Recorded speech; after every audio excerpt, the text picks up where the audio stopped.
दोस्तों, आज की कहानी मोस्ट रोमांटिक लव स्टोरी बहुत ही ज़्यादा दिलचस्प होने वाली है और मुझे उम्मीद है कि आपको हमारी मोस्ट रोमांटिक लव स्टोरी ये कहानी पढ़ के बहुत ही आनंद आएगा। ये कहानी की शुरुआत 2021 में हैदराबाद सेशन से हुई थी। अनिकेत कोलकाता की बरसात का रहने वाला था और उनके बड़े भाई की शादी में अपने घर जाने के लिए हैदराबाद स्टेशन में ट्रेन पकड़ने के लिए ट्रेन की प्रतीक्षा कर रहा था। उस वक्त जनवरी का महीना था और बहुत ठंड पड़ रही थी और अनिकेत की ट्रेन रात की 9:15 बजे थी। एक खूबसूरत लड़की अपने हाथों में बैग लेकर भागते भागते अनिकेत के पास आई और कहा, आप बता सकते हैं कि हैदराबाद से कोलकाता जाने वाली ट्रेन कब तक आएगी? अनिकेत स्टेशन पर एक बेंच पर बैठा हुआ था। अनिकेत ने कहा, अभी 9 बज रहे हैं और कोलकाता जाने वाली ट्रेन 9:15 बजे थी, लेकिन बहुत ज्यादा धुंध गिरने के कारण ट्रेन अभी 1 घंटा लेट है। लड़की ने कहा, थैंक यू। तभी अनिकेत ने कहा, वैसे आप कोलकाता में कहाँ जाएंगी? लड़की ने कहा, क्यों? अनिकेत ने कहा, क्योंकि मैं भी कोलकाता जाने वाला हूँ, इसीलिए पूछ रहा था। लड़की ने कहा, ओ अच्छा, दरअसल मैं कोलकाता की दमदम में रहती हूँ और आप? अनिकेत ने कहा, मैं बरसात में रहता हूँ। दोनों में बातचीत के दौरान लड़की अनिकेत के बगल में बैठ गई। तभी अनिकेत ने लड़की को 1 कप कॉफी का ऑफर किया। लड़की ने कहा, हाँ, इतनी ठंड में 1 कप कॉफी चलेगी। अनिकेत 2 कप कॉफी लाया, 1 कप उस लड़की को दी और 1 कप खुद के लिए। कॉफी पीते पीते अनिकेत ने कहा, हेलो, मैं अनिकेत हूँ और आपका नाम? लड़की ने कहा, मैं प्रिया हूँ। वैसे आप हैदराबाद में क्या करते हो? अनिकेत ने कहा, मैं यहाँ एक आईटी कंपनी में जॉब करता हूँ और मेरे बड़े भाई की शादी में घर जा रहा हूँ। अगले फरवरी फर्स्ट वीक में मेरे बड़े भाई की शादी है। और आप? प्रिया ने कहा, मैं यहाँ बीएससी की पढ़ाई कर रही हूँ और 1 साल बचा है।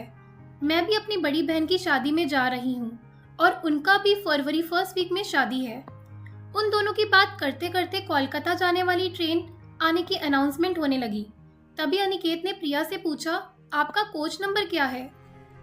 प्रिया ने कहा, AC3 टायर B10 और आपका? अनिकेत ने कहा, AC2 टायर B1। उसके बाद अनिकेत ने प्रिया से हैंडशेक किया और कहा, हैप्पी जर्नी, सियालदह स्टेशन में मिलते हैं। प्रिया ने कहा, ओके बाय। यह कहते हुए दोनों अपनी ट्रेन के कोच में बैठ गए।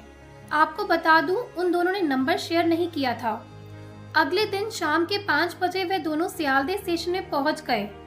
अनिकेत प्रिया से मिलने के लिए बहुत बेचैन था, इसीलिए वे ट्रेन से जल्दी उतरकर AC3 टायर B10 के दरवाजे के बाहर प्रिया का इंतजार करने लगा। कुछ देर में प्रिया ट्रेन से उतरी और कहा, आपका सफर कैसा रहा? अनिकेत ने कहा, बहुत ही अच्छा। अनिकेत का मन चाह रहा था कि वह प्रिया से उसका फोन नंबर मांग ले, लेकिन नहीं मांग पाया। फिर प्रिया ने कहा, थैंक यू अनिकेत, सफर में साथ देने के लिए। फिर मिलेंगे। यह कहते हुए प्रिया अपने रास्ते में चली गई और अनिकेत उसे बस देखता ही रहा। और कुछ देर बाद अनिकेत भी अपने घर की तरफ चल दिया। आपको एक बात बता दूं, अनिकेत और प्रिया को नहीं पता था कि उन दोनों की जिंदगी में एक बहुत बड़ा सरप्राइज आने वाला है। वह सरप्राइज क्या है, चलिए जान लेते हैं। वह दिन आ ही गया जब अनिकेत के बड़े भाई की शादी होने वाली थी। अनिकेत ने अपने बड़े भाई और बारात के साथ लड़की के घर में शादी के लिए चला गया। तभी प्रिया ने अनिकेत को उसके जीजाजी के साथ देखा और वह हैरान हो गई।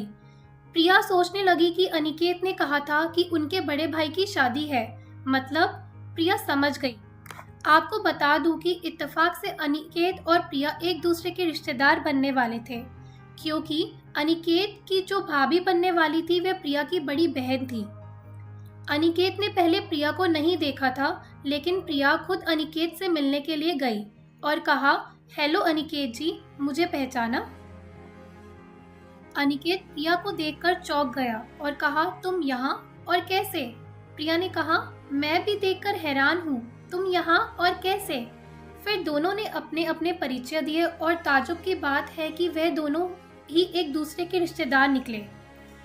वह दोनों बहुत खुश थे, खासकर अनिकेत, क्योंकि प्रिया को वह बहुत पसंद करता था। शादी होने के 2 दिन बाद प्रिया ने अपने बड़ी बहन को फोन किया और वह फोन अनिकेत ने उठाया। फिर उन दोनों में बहुत बातचीत हुई। आखिर में प्रिया ने कहा, अब से तुम अपने नंबर से मुझे फ़ोन करना, मेरा फ़ोन नंबर दीदी के फ़ोन से ले लो। उसके बाद प्रिया ने अपना फ़ोन काट दिया। एक दिन अनिकेत ने प्रिया को 8 बजे अपनी घर की बालकनी से फ़ोन किया और कहा, प्रिया कैसी हो? प्रिया, हाँ ठीक हूँ, और तुम? अनिकेत, हाँ मैं भी। कब जा रही हो हैदराबाद? प्रिया, 10 दिन बाद। और तुम? अनिकेत, मैं भी, लेकिन अभी तक टिकट नहीं कटा। प्रिया, मैंने भी अभी तक टिकट नहीं किया। अनिकेत, तो एक काम करता हूँ, मेरा और तुम्हारा एक ही साथ टिकट कर लेता हूँ। प्रिया, ठीक है कर लो। अनिकेत ने अचानक पूछा, तुम किसी से प्यार करती हो? मेरा मतलब तुम्हारा कोई बॉयफ्रेंड? प्रिया, अचानक ये सवाल? ना, अभी तक तो नहीं है। क्यों, किसी से प्यार करते हो? अनिकेत, हाँ तुमसे। प्रिया, पागल हो गए हो क्या? मजाक मत करो। और अनिकेत, सही सही बताओ ना, कौन है वो खुश नसीब लड़की जो तुम्हारी होने वाली है? तभी अचानक अनिकेत की भाभी आ गई और कहा, अनिकेत किससे बात कर रहे हो? कोई पसंद आ गई है क्या? क्योंकि अब तो तुम्हारी बारी है शादी करने की। बताओ बताओ, मैं तुम्हारे बड़े भाई से तुम्हारी शादी के लिए बात करूंगी। अनिकेत ने कहा, भाभी मैं आपकी बहन प्रिया से बहुत प्यार करता हूँ। वह मुझे पहली बार हैदराबाद स्टेशन में मिली थी, तभी से प्रिया मुझे बहुत ही पसंद है, और उस वक्त मुझे मालूम नहीं था कि वह आपकी बहन है। भाभी ने कहा, ये बात है, मैं आज ही मम्मी पापा से बात करती हूँ तुम्हारी और प्रिया की शादी के बारे में। भाभी राजी इसीलिए हुई क्योंकि भाभी को पता था कि अनिकेत एक बहुत ही अच्छा लड़का है और प्रिया का वह बहुत ही ख्याल रखेगा, और ये परिवार भी बहुत अच्छा है। हम दोनों बहनें एक ही परिवार में बहुत खुश रहेंगी। अनिकेत बहुत ही खुश था। अनिकेत ने भाभी को सब बता दिया। प्रिया ने दीदी की बात सुनकर वह भी राजी हो गई, क्योंकि प्रिया भी अनिकेत को पसंद करने लगी थी। भाभी ने अपने मम्मी पापा को फोन करके सब बता दिया, और उनकी तरफ से भी अनिकेत और प्रिया की शादी के लिए कोई मनाही नहीं थी। वह भी राजी हो गए। प्रिया ने अनिकेत को फोन किया और कहा, अब तो खुश हो ना? अनिकेत ने कहा, मैं तुम्हें पाकर बहुत खुश हूँ। अब इस जिंदगी में मुझे भगवान से कुछ और नहीं चाहिए। और तुम खुश हो ना प्रिया? प्रिया, मैं भी तुम्हें बहुत पसंद करती हूँ और तुम्हारे साथ जन्मों जन्मों तक बिताना चाहती हूँ, लेकिन एक बार मेरी पढ़ाई खत्म हो जाए फिर ये शादी होगी। राजी? अनिकेत, ठीक है बाबा, मैं भी चाहता हूँ कि तुम्हारी इतनी सालों की मेहनत बर्बाद ना हो। दोनों बहुत खुश थे। 1 साल बाद प्रिया की पढ़ाई खत्म हो गई और उन्होंने धूमधाम से शादी कर ली।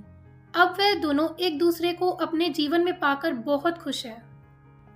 हम सभी यही सोचते हैं कि अगर हमें जिंदगी में एक ऐसा लव करने वाला मिल जाए तो हमारी जिंदगी भी खुशी से भर जाएगी। लेकिन आज के ज़माने में सच्चे दिल से प्यार करने वाले बहुत कम मिलते हैं।